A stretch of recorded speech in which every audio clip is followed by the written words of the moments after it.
The shift happened without warning. One moment, the unrelenting sun beat down on the 4,500-year-old stones of the Great Pyramid. The next, the earth tore itself apart.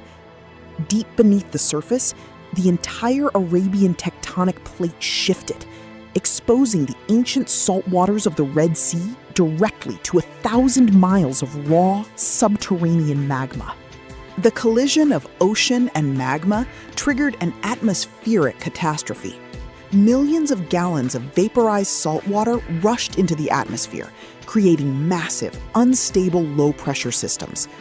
Before the dust of the earthquakes could settle, temperatures in the desert plummeted below zero, burying the gridlocked city streets and the international airport under feet of snow. With commercial flights grounded and communications dead, survival meant abandoning the city. We found an unlikely ally in Tarek, the son of the Jordanian Minister of Defense. Relying on his father's encrypted communications, Tarek led us away from the panicked crowds toward a secluded military highway built decades ago to serve as a secondary runway in times of national crisis. The military infrastructure offered no immediate salvation. Miles down the frozen highway, the thick ice cracked under the weight of a downed Navy rescue plane, its engines frozen mid-flight by the impossible temperatures. We pulled Captain Carter and his crew from the sinking wreckage just before the fuselage slipped beneath the freezing waters. Captain Carter understood the meteorological anomaly better than anyone.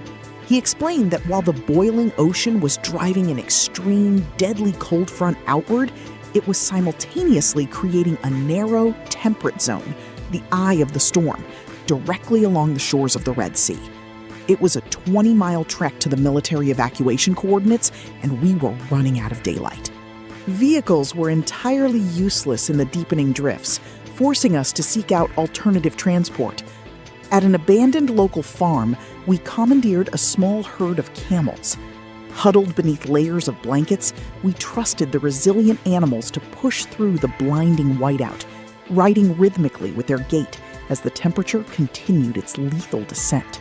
Just as frostbite threatened to take hold, the dark silhouette of an oil refinery emerged from the storm. Local workers had transformed the facility into a heavily supplied base camp with running heat and provisions.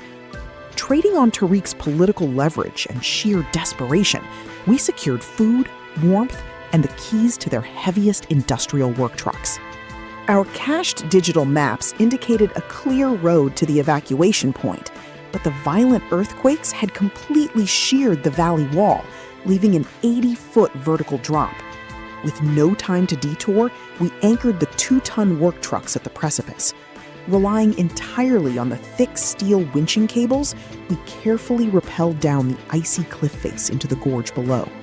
We finally reached the coordinates of the evacuation zone, only to find the towering concrete face of the Safarigo Dam. The warm waters of the Red Sea lay just on the other side, but the military had already abandoned the staging ground. We were entirely alone, standing in the shadow of millions of tons of trapped water. Before we could breach the security gates, the ground heaved beneath us. It wasn't just an aftershock. The seismic pressure had fundamentally compromised the region's bedrock. With a deafening crack, the Safarigo Dam gave way, sending an apocalyptic tidal wave of freezing water and jagged ice roaring down into the narrow valley directly toward us. Scrambling up the sheer valley wall just ahead of the floodwaters, we found refuge in the mouth of an abandoned phosphate mine. The raging torrent sealed the entrance behind us, plunging the group into total, suffocating darkness. Armed with nothing but the fading batteries of our cell phone flashlights, we had to navigate a labyrinth of unstable subterranean tunnels. Disoriented and losing hope, salvation came from the youngest among us. Recalling the mechanics of a video game he had been playing just hours prior, young Dylan realized we could track the cave's natural airflow. By watching the drifting condensation of our own breath in the freezing air, we mapped the subtle drafts leading toward a potential exit.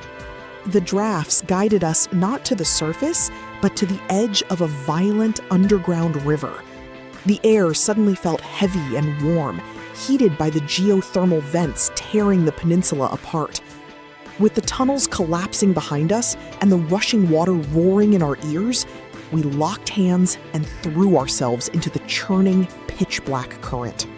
The subterranean river forcefully ejected us into brilliant, blinding sunlight. The water was remarkably warm. We had been shot out directly into the tropical sanctuary of the Red Sea, the eye of the storm.